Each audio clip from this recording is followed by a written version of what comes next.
Originally, if you got the email, you knew I was going to call my talk Cut Out the Middleman. That's what I put in the email. But I changed it yesterday to Cut Through the Red Tape. It's more appropriate and it sounds better. And you'll understand as I go through the lesson today. So, obviously the word man kind of threw me off from the beginning on that one. But, so I think that's why I was sort of looking for an alternative. And so I looked up the definition of this saying, and it says, to get around something by artful maneuvering. I like that. I'm very artistic, so this I was like, oh yeah, I got to print this out. Artful maneuvering in order to accomplish a goal. So that's how you cut through red tape. Cut through the red tape, right? And so the reason this applies to the talk today is because Aramaic was the language that Jesus spoke, yet it's been translated through sometimes Hebrew, Greek, Latin, before it came to English, right? So can you imagine how the meanings have been changed? Just like, you know, that telephone game where you whisper something to someone, a sentence, and they say it to the next person, and it might be pretty much right the first time, but then when the next person says it to the third person, it's already off and different. And then it goes to the fourth person, it's a totally different message, right? And I think that's what happened with the Bible translations. So Neil Douglas Klotz has written probably 20 books now. He's still alive. I have 3 of them. Today's talk is inspired by these books. And also the song that I'm going to sing in a minute is also inspired by this topic. And, oh boy, this is the chant that we did. In case you can't see the small print, it says, be wise, move with wholehearted passion. Okay, so what I'm going to do is turn this over so you can see what I did on this side. This is the song. I decided, I changed the name of the song too. Now it's called Pray in This Way, because I learned that in the Bible it says something, there's different versions of that phrase, but right before the Lord's Prayer, or the Beatitudes, actually, it says, well, yeah, the Lord's Prayer says pray in this way, right? And then he's speaking to his disciples on how to pray. And so the song that I'm going to sing is the first line of the Lord's Prayer, Our Father who art in heaven. You'll see on the back of your papers, the traditional translation is at the bottom. Our Father which art in heaven, hallowed be thy name, thy kingdom come, thy will be done as if it is in heaven. We all have it memorized, most of us anyway. Yeah. Thy kingdom come, thy will be done as it, you know. So that translation is not what I'm going to sing. I'm going to sing the Aramaic translations, which is above that. Okay, but I put that there just to remind you of where it's coming from and what it's based on. It's actually not coming from that. It's coming from the original, the Aramaic. It's not going through all those Greek, this and that, and other thing before it gets to English, right? So it's a much different translation, is what you see at the top of that page, what I'm going to sing. And in order to get that version, I didn't find that version in this book exactly. I had to flip through a lot of pages because, like, just for one line, Our Father who art in heaven has like 7 different ways you could translate it. So he has a whole page on Our Father who art in heaven. So I picked 1 or 2 of those choices for my song. And then I went to the next line, next page. And you see I put a little green dot. Those are the 2 I put in the song. These are similar but different translations that I could have chosen. But it's Aramaic, and why so many different versions? Aramaic is different than English because it does have many, one word could have many different layers of meaning, different meanings, much more so than English. English does that sometimes too. You can go in the dictionary and see 3 different definitions for the same word. But in Aramaic, you might get 7 different definitions for the same word. You know, like breath, wind. The same word, ruha, means breath. It also means wind in Aramaic. It also means spirit, you know, and air. The air in this room is a little different than breath, but there's definitely a connection because we're all breathing the same air. So Aramaic was in what country that we're talking Well, about? in the Middle East where Jesus was, that was his language that he spoke. Yes. Most ancient languages are that colorful, that the depth of the language is much more than our English. Yes, and so this, when you read his translations, it's like reading a poem. They're very beautiful. Of course, the miracles will teach that words are but symbols. And Yeah. there's always a symbolic definition behind every word. So he didn't speak Hebrew then, Now, which is kind of interesting, yeah. I wonder why. I mean, he's a Hebrew, supposedly. This, I put this together this morning to symbolize cutting through the red tape, which was, remember, on the name of the talk. And so I found out this morning where that came from. And it used to be that documents were wrapped up like this, legal documents, important spiritual documents. They probably wrote it with an ink pen on a piece of paper like this and then rolled it up, took a piece of red ribbon and wrapped it around it. So cutting through the red tape is being able to just get to the heart of it without, too much trouble, without it being bound up like this. You can't, you don't know what this says, right? But if you get rid of the red tape, you can read it. So I thought that was a very good analogy with the Aramaic, being able to get to the heart of the Aramaic without having to figure out what the Greeks were trying to say, right? Okay. So, because in Greek, they like to separate everything into feminine and masculine, and Aramaic didn't do that. Our father was not, it was originally meant birther. Is that a masculine word? No. Birther, the mother who gives birth. Right. So the song starts out, "Oh, birther," instead of "Our Father." Maybe they're sort of non-gender centric people or language. I wonder. Yes, some languages I read are neutral. Neutral, yeah. And Aramaic is neutral? Is it actually neutral? Well, some words are neutral, some are feminine. And so if you really, Neil Dodds-Kotsky is really into it, and he'll say which words in which language are neutral. In this language, this word is neutral, and in this language, it's feminine. In Greek, it's masculine, the word father. In Aramaic, it's feminine, but in Hebrew, it's neutral. So it gets quite complicated. Yes. So it's interesting, maybe the concept is that anyone can be a birther. It's not gender specific. And that concept was even then possibly there. You could be a birther, you could be a male or female. not to get off That's a good topic, point.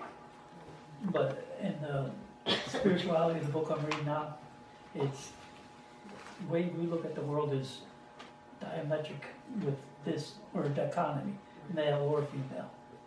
But back in the ancient languages, it's male and female. That there's there's female in all males. There's males and all females. So it's not really neutral as much as inclusive. Inclusive, yeah. I see what you mean. So you're saying neutral means neither, but But both. inclusive means Not- both. not So either, that's even better. But both. Yes.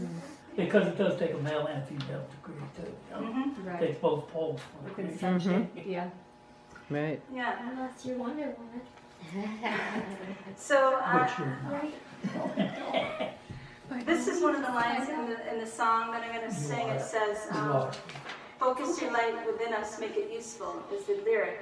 But it's based on the original "Hallowed be thy name," hallowed, which I didn't. "Hallowed be thy name." When I heard that, I really had no idea what that meant. But I think it's like hollow. If you think of hollow, your body has an interior that's sort of hollow. So it's like focus your light inside that hollow space and make it useful. Isn't that beautiful? Yeah, nice. And then another line in the song says, "Don't let surface things delude us, free us from what holds us back." And that's based off of "Lead us not into temptation." This is So different. Isn't this good I'm stuff? learning. Yeah. You're learning. I'll retain some of it too. Yeah, see, I try to keep it simple and clear so that you can remember it. Thank you. That's how I remember things. So the name of the song is "Pray in This Way." And you can sing along. Toward probably at the end, I'll repeat the first 2 lines again, and that's where you can sing along, because by then you'll have feel for the melody. Oh, Bertha, Father, Mother of the cosmos, you create all that moves in light. Radiant one shines within us, outside us even darkness shines. Help us let go, clear the space inside. A busy forgetfulness, so the name comes to within. To live from this divine union, let us birth new images for a new world of peace.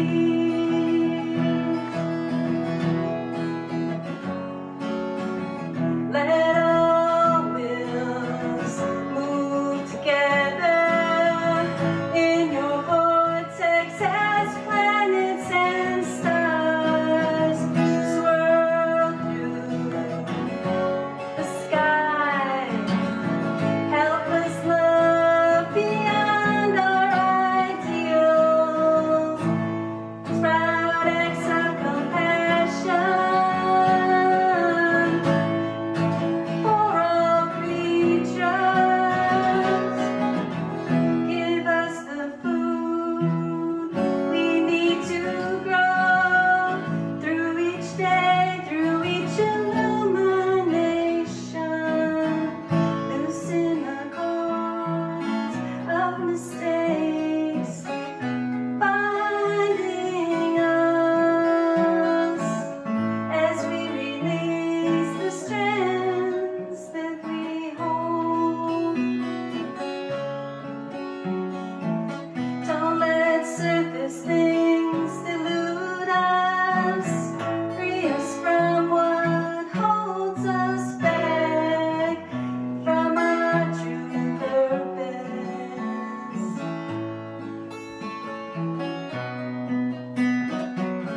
May the power in these statements be the ground from where my actions grow, sealed in trust and faith. Now sing the beginning with me. Oh, Bertha, Father, Mother of the cosmos, you create all that moves in light. Radiant one shines within us, outside us even darkness shines. Oh, Bertha, Father, Mother of the cosmos, you create all that moves in life. Thank you. Thank you. So this song was a new and improved version of a song I wrote a long time ago. Ah, It was originally called Radiant One. And that proves as we get older, we get a lot better. Yes. It's a lot different than the first version. And a lot better. So, a long time ago when I lived in Rochester, probably 20 years ago, I don't know the number of years, but there was a group called Circle, and we sang a song that he wrote called Abund Mashmaya. And we held hands in a circle. And on the first verse, we walked around. We did a grapevine. We did a grapevine stuff, actually. Yes, I love that. That's fun. And so the circle moved around.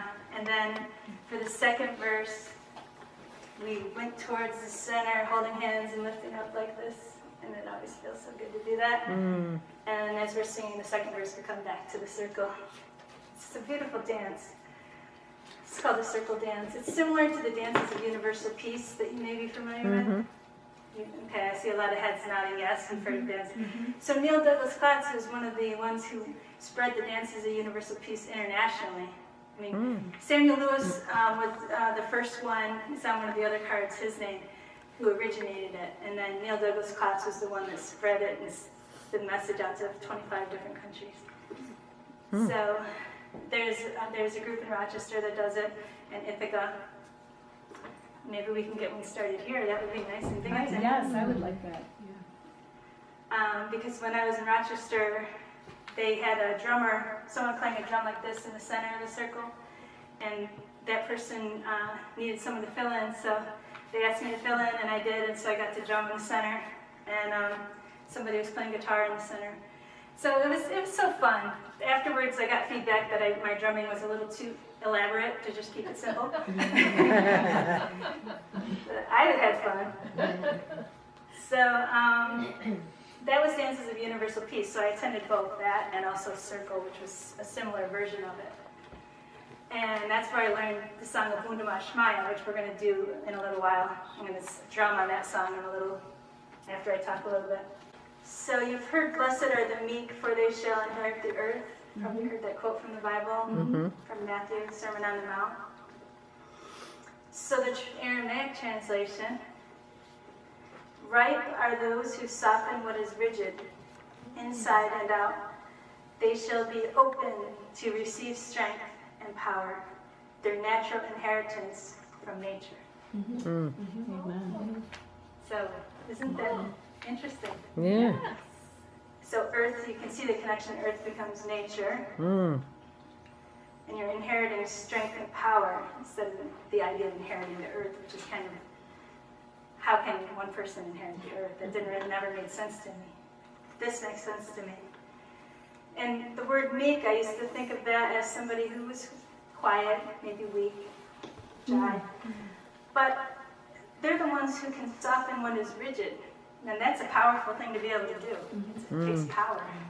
It takes, wisdom, intelligence to be able to take a situation or an opinion of someone else who's being rigid and to be able to change the energy in that room into something softer. That's something I try to do every day at work. I have plenty of opportunities. People having opinions that are rigid or judgmental or critical. And I always try to say, well, maybe it's not like quite that bad, and I just, maybe it was just, I come up with something for the situation. Give someone the benefit of the doubt. Maybe they didn't mean to do that, didn't mean to, hurt your feelings or whatever it was. Didn't mean to be inconsiderate. They were just doing their thing, right? So that's how I go through my day. Hopefully I try to, most of the time. So that's what I think of when I say those who can soften what is rigid. It's like being non-judgmental whenever you can. That's an important skill. And we can get it by practicing it. It's not like some people have it and some people don't. We can all become better each day at that. So this is the third beatitude. And so the word beatitude, I thought it meant blessing, which some people would say it means blessing. Because it said, blessed are the meek, blessed, blessed are the... So blissful is actually the Aramaic translation of that word. Now that's a different... Doesn't blissful sound, feel so much better than blessed? Blessed. So it's just, this is really good stuff. I really recommend his books. If anybody wants to borrow one of these, I have 3 here. Neil Douglas Clatts. He's still alive, so he's, if you want to attend one of his workshops, California, or watch some of his YouTube videos. How do you spell Klotz? Klotz. But Douglas-Clatts is his last name. He's originally from Scotland, I believe. So, let's see. So we talked a little bit how Aramaic doesn't divide the inner and the outer, the male and the female. everything's always inner and outer. I mean, not always, but like a lot of things are connected, like breath. We talked about the breath being connected to the air. So when you hear ruha in Aramaic, it could mean either one or both. So yeah, it's like a poem. You can interpret it different ways. So let me flip this over.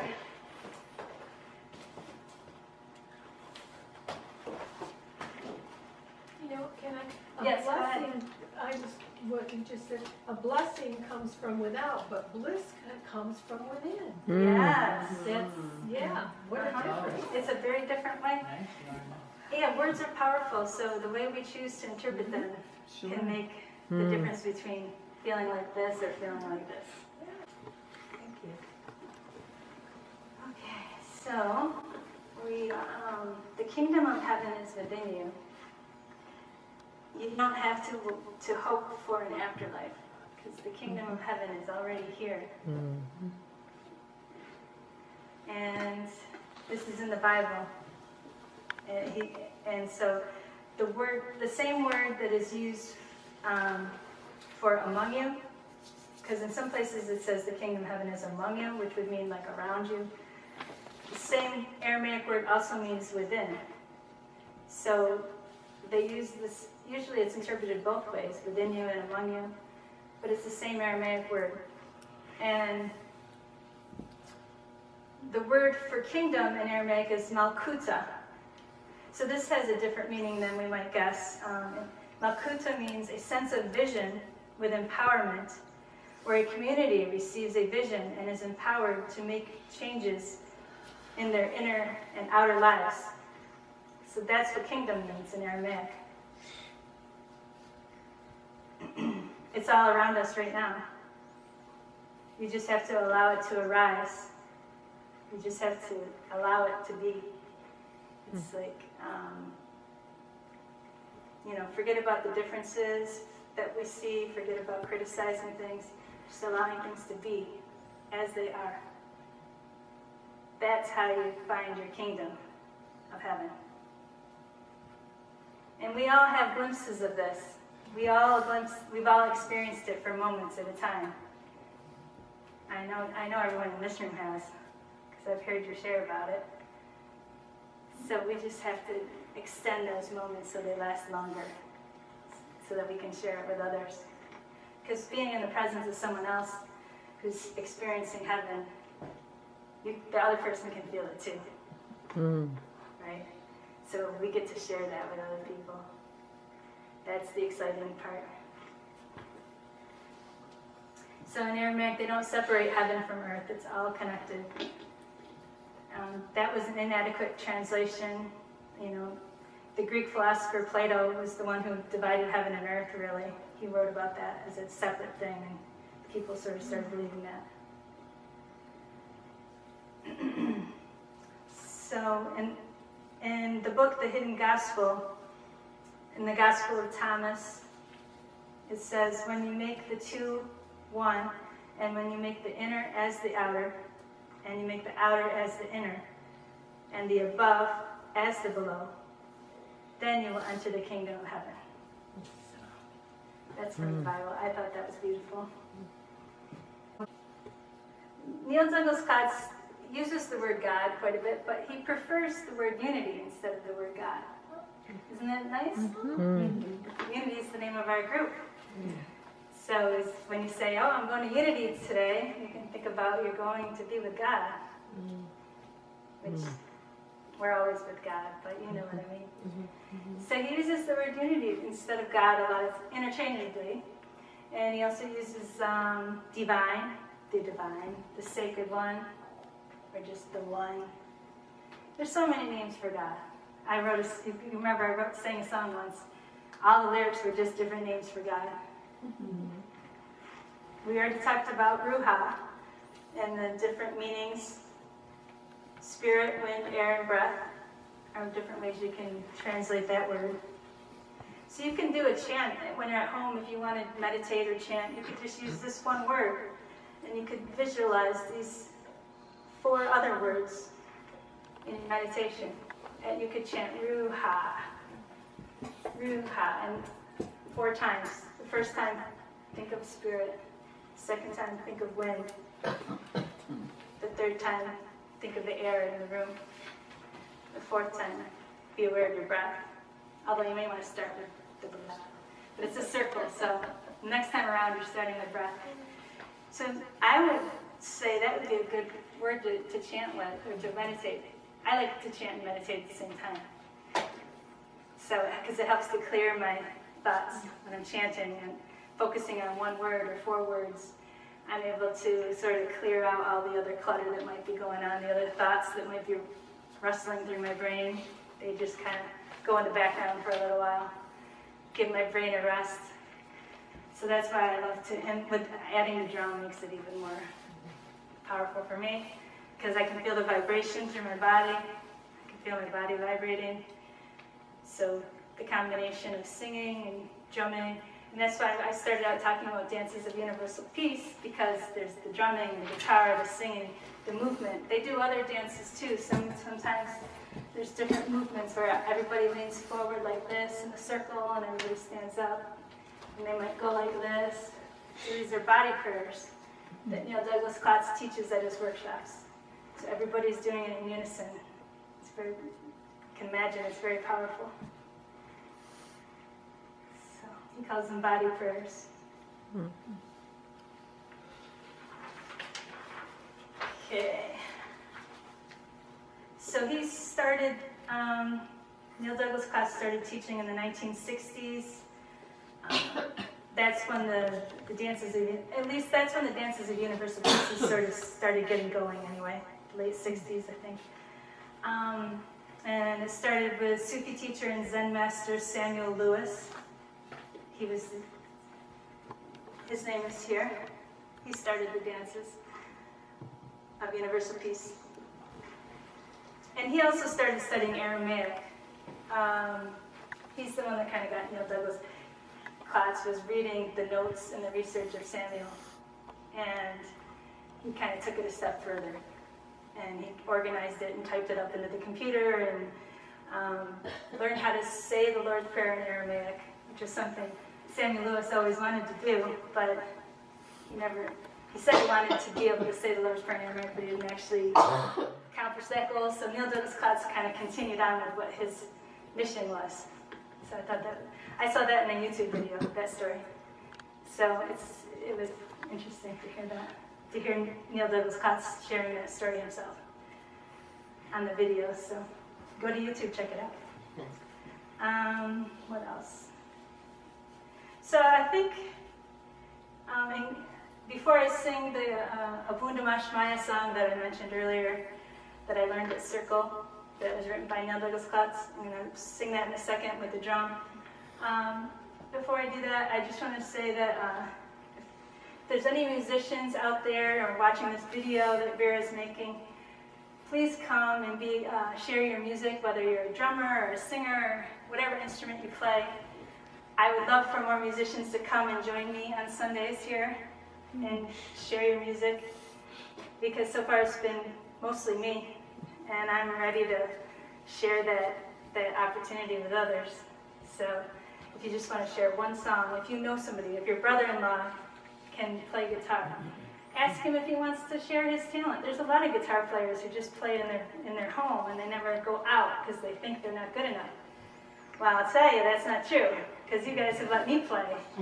You didn't let me sit home and think I wasn't good enough, so thank you for that. Because I very easily could have done that. So I hope I inspire others to step up and step out and share your talents, whatever they are. Be a speaker here at Unity, like I am doing today. Any one of you here could do it if you really wanted to. Could be a speaker here. We have openings. So that's the wonderful thing about this group, is that we support each other. We share each other's wisdom. We respect each other, and it's like a circle, like I put hours into preparing for today, but I'm going to receive so much love and respect in return. And so I can continue to share that energy with whoever I come across my path. So thank you for that. Okay. And I often Yes. find that these actually continue throughout the whole week, like a theme, like what this song is, and I can sing it to myself, or when I need wisdom or I need guidance, and also to be able to serve for others in service. So this is like not just for today, but it'll be a theme for the entire week, which is beautiful to have something to follow and Yes. prescribe to. Exactly. So I'm going to undo my strap so I can stand up. Any other comments or questions about today's talk? You can do that now. Yeah, it wasn't true, I keep my mouth shut. You're welcome. So, Like the amount of radiance and love coming off of you is just like astounding. what's that? The amount of love and radiance coming off of you is like astounding. The amount of love and radiance coming off of me? Like from within you. Yeah. Wow, that's a Just good like compliment. like Thank you. peace. Yes, beautiful. It comes off of everyone, just that And you're everybody right. has it. Some people put little curtains around, you have curtains on your windows at home. Some Yeah. people are putting curtains around their aura, I don't know why. They're afraid to share it. They're keeping it here instead of letting it just expand. Or it's so bright. It's so bright within them, and they may have had a glimpse and they're afraid to see it again. They're blinded by the light. It's like Moses in the Old Testament when he came down from the mountain, or I remember something there about being so bright, the light that he radiated, and they couldn't look at him. So it's That's a good point.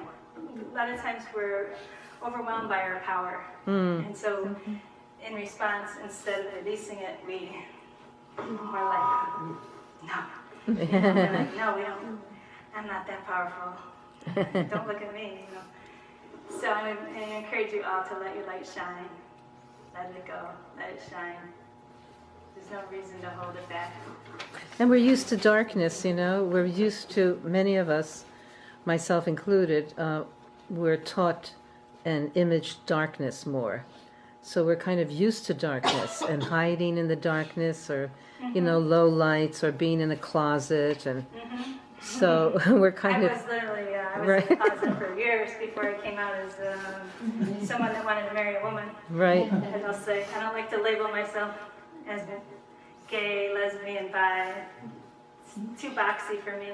I'm just someone who decided to marry a woman. And the other thing about the light and the dark is that, of course, when you're in the dark, you think of rest, you think of napping, you think of siesta. And when you're in the light, you have energy, you are up, you are about. And so when people don't have the energy, they don't shine their light as well, or they lack a certain understanding of it. So I think they feel safe in the dark sometimes. And That's true. It just reminds me, just that simple little saying that children sung, "This little light of mine." I love it. yeah. Sometimes they go, there's something, Yeah. that sums it up. Except that with everything having its own dynamic and diversity, in the dark is really where we dream and create. Yes. Much more in the light when we're amazed and distracted by the things that we see. So we really need to respect and embrace that darkness, because without it we wouldn't have much of anything that we feel like we enjoy in that. It really is manifested quite often in that darker space. Okay, so this last song, it looks like it's pronounced Avum, but the B is silent, so it's Avum. And Debash Maya. Alaha, Allah, Elohim, Elat is 4 different languages of how to say God, or goddess in the case of the old Canaanite goddess is Elat. So the lyrics are Alaha, Allah, Elohim, Elat. And so I'll chant it and you can sing along because it repeats, so you'll get the hang of it. And then I'll sing Avundama Shmaya 4 times, and then it repeats. So which means birther or divine parent. was another way that you can translate it. Instead of divine mother, it's divine parent of the cosmos. It's like of the universe. Dubois Shmaya is creator of all that moves in light, is one possible. There's a lot of ways you can translate it, but that's one possible way. So, okay, we're going to sing now.